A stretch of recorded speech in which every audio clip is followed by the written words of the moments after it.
অনেক জায়গায় ব্যবসা জমি জমা এগুলো বিএনপি দখল করেছে। হ্যাঁ, এটাও সত্য কথা। যদি এই দুটা সত্য হয় সেজন্য আমার অন্তরস্থল থেকে আবার আপনারা সবাই কিন্তু আমি বলি নাই একটা টু শব্দ করে। অতএব আমি বলার সময় আপনারা একটু বলেন না, তাহলে গন্ডগোল হয়ে যাবে। ভিকটিমরা কেন তাহলে মামলা করলেন না? তাদের সাথে যে অনাচার হয়েছে, অবিচার হয়েছে, তার বিচার পেতে এই প্রশ্নটার উত্তর আমি জানতে চাই।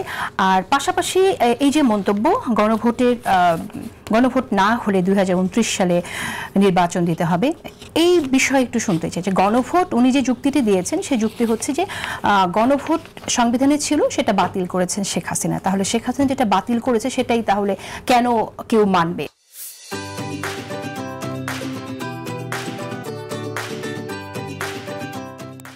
আমি কোট করি এখানে বলি, উনি বলছেন যে কেউ কেউ বলছেন সংবিধানে গণভোটের বিধান নেই। তাদের বলতে চাই আওয়ামী লীগ সরকারের আমলে সংবিধান সংশোধন করে গণভোটের ধারা বাতিল করেছিলেন শেখ হাসিনা। এখন যারা বলেন সংবিধানে গণভোট নেই, তারা কি তাহলে হাসিনার সুরে কথা বলেন না? তো সেক্ষেত্রে আমি বলবো যে হাসিনা তো তত্ত্বাবধায়ক সরকার পদ্ধতিও বাতিল করেছেন হাসিনা সরকার। সেই তত্ত্বাবধায়ক সরকার পদ্ধতি ফিরিয়ে আনার জন্য আদালতের কাছে যেতে হলো। আদালতের শুনানি শেষ হলো আপিলে বিভাগে। এখন আমরা জানি 20 অক্টোবর সেটা রায় ঘোষণা হবে। তাহলে কি গণভোটের জন্য আদালতের কাছে আবার শরণাপন্ন হওয়া উচিত কিনা? 20 নভেম্বর, হ্যাঁ, তাহলে আদালতের কাছে শরণাপন্ন হওয়া উচিত কিনা গণভোটের জন্য? ধন্যবাদ আপনাকে। আপনার মানে প্রশ্নটা দুই টাইপের। আমি প্রথমটায় আগে উত্তর দেওয়ার আগে মনিয়াপাকে এবং শাহেদ ভাইকে অন্তরের অন্তঃস্থল থেকে ধন্যবাদ। কারণ মনিয়াপা একটা জিনিস বললেন, সারা দেশবাসীর এটা খুব সুন্দর করে শোনা উচিত।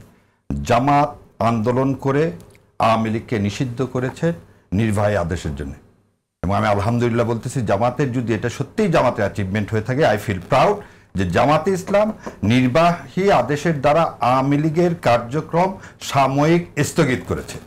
দ্বিতীয় কথার জন্য ধন্যবাদ। মনিয়াপা বলছে হ্যাঁ বিএনপি বড় দল কিছু কিছু জায়গায় চাঁদাবাজি করেছে, এটার জন্য মনিয়াপাকে ধন্যবাদ। আর শাহেদ ভাই বলেছেন অনেক জায়গায় ব্যবসা জমি জমা এগুলো বিএনপি দখল করেছে। হ্যাঁ, এটাও সত্য কথা। যদি এই দুটা সত্য হয় সেজন্য আমার অন্তরস্থল থেকে আবার আপনারা সবাই কিন্তু আমি বলি নাই একটা টু শব্দ করে। অতএব আমি বলার সময় আপনারা একটু বলেন না, তাহলে গন্ডগোল হয়ে যাবে।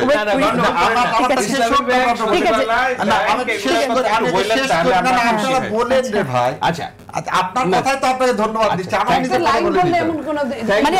আমি বলি এখানে শাহেদ এক্সপেক্ট করছে আপনিও একটু ইসলামী ব্যাংকের কথা বলেন, অন্যান্য বিষয়গুলো বলেন আর কি। যদি এটা আপনি যেটা বলছেন যদি ইসলামী ব্যাংক, আমি আপনাকে ইসলামী ব্যাংকের জন্য আমি মামলা ফাইল করছি, মামলা ইজ পেন্ডিং। যদি জামাতে ইসলামী ব্যাংক দখল করে থাকতো তাহলে আমি মামলা করতাম না, এবং মামলা করছি কবে সেটা বলে দিচ্ছি 2024 সালের সেপ্টেম্বর মাসে হাইকোর্টে। That writ is still pending because the মানে আপনাদের জ্ঞাতার্থে সারা বাংলাদেশের জ্ঞাতার্থে বলি, যাদের যাদের চাকরি চলে গেছে তারা সবাই এসালমের অ্যাপয়েন্টেড একটা পার্টিকুলার জেলা থেকে, এবং ওখানে যে চেয়ারম্যানকে নিয়োগ দেওয়া হয়েছে সেটা বাংলাদেশ ব্যাংক থেকে নিয়োগ দেওয়া হয়েছে। সো আমি ইসলামী ব্যাংক নিয়ে জামাত নেতাদের খরচপাতি ইসলামী ব্যাংক থেকে হয়, টিকিটও করা হয় ইসলামী ব্যাংক। এটা যদি বলে এটা সিএসআর ফান্ড থেকে জামাত ইসলাম কিন্তু দেখায়, আপনাকে তাহলে প্রুফ দেখাতে হবে। প্রুফ ছাড়া এখানে আমি কথা বলতে আর আমাদের অনেক ইনস্টিটিউশন আছে, এটাও বলে দিচ্ছে জামাত ইসলামের ইবনে সিনা থেকে শুরু করে আমাদের বহু ব্যবসা প্রতিষ্ঠান আছে, সেখানে আমাদের ফান্ডিং আছে, শুকর আলহামদুলিল্লাহ। ওই জন্য আমাদের কারো কাছে হাত পাততে হবে। আপনাকে অনেক ধন্যবাদ। বলে দিলাম মাননীয় গোলাম পারওয়ার সাহেব, উনি তো বলছেন এগুলো আমাদের প্রতিষ্ঠান। কে কি বললো ডাবল হাই অ্যাটাক বলে দিলাম। জামাত ইসলামের রক্ত দিয়ে এই প্রতিষ্ঠানগুলো তৈরি করছে বলে মীর কাসেম আলীকে কেন মৃত্যুদণ্ডে দেওয়া হলো জানেন?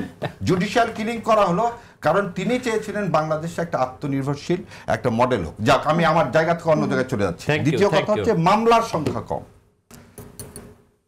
ইউনাইটেড নেশনস হিউম্যান রাইটস 12 ফেব্রুয়ারি 2025 তারিখে মানবাধিকার রিপোর্ট দিয়েছে। রিপোর্টে কি বলা আছে? 2024 সালের জুলাই আগস্টে সংগঠিত বিক্ষোভের সময় মানবাধিকার লঙ্ঘন অপরাধ, দিস ওয়াজ টেকেন কগনিজেন্স, এটাকে কগনিজেন্স নিল কে? ট্রাইব্যুনাল। এবং এখানে সমস্ত, এবং আপনি হয়তো জানেন কিনা জানেন, আমরা 12 ভলিউমের, সে বইটা আজকে নিয়ে আসিনি, 12 ভলিউম একটা বুক করে আমরা জমা দিয়েছি। আমরা মানে বাংলাদেশ জামাত ইসলাম জমা দিয়েছে এই ট্রাইব্যুনালের কাছে। সেখানে কে কোথায় মারা গেছে না গেছে সব আছে। এই যে আপা একটু আগে বললেন না, শোনেন, আপা মানে সম্মান রেখে বলতেছি। তারপরে এই যে একজন উপদেষ্টা, আইন উপদেষ্টা, আমরা প্রাইভেট লোক যদি একটা মামলা চলমান মামলা সম্পর্কে কোনো কথা বলি তাহলে মামলার মেরিটটা নষ্ট হয়ে যায়। মামলা যদি দুর্বল হয় তাহলে তো আদালতই সেটা দেখবে।